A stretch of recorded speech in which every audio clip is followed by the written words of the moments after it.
બનાસકાંઠાના થરાદ એસટી ડેપોમાં વૃક્ષારોપણ કરાયું. સ્વચ્છતા અભિયાન અંતર્ગત પાલનપુર વિભાગના વિભાગીય નિયામક કિરીટભાઈ ચૌધરીના માર્ગદર્શન હેઠળ આજે થરાદ ડેપો ખાતે Tharad depot manager KP Chauhan દ્વારા ત્રીજા પખવાડિયાના કાર્યક્રમ અંતર્ગત વૃક્ષારોપણ કરવામાં આવ્યું હતું, જેમાં થરાદ એસટી ડેપો ખાતે અલગ અલગ જગ્યાએ વૃક્ષના છોડ વાવવામાં આવ્યા હતા, તેમજ ઓફિસની અંદર કુંડાની અંદર છોડ વાવી જે તે વિભાગમાં મુકાયા હતા.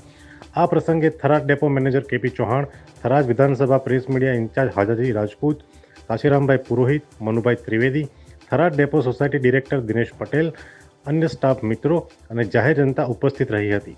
અહેવાલ અરવિંદ પુરોહિત, થરાદ, બનાસકાંઠા.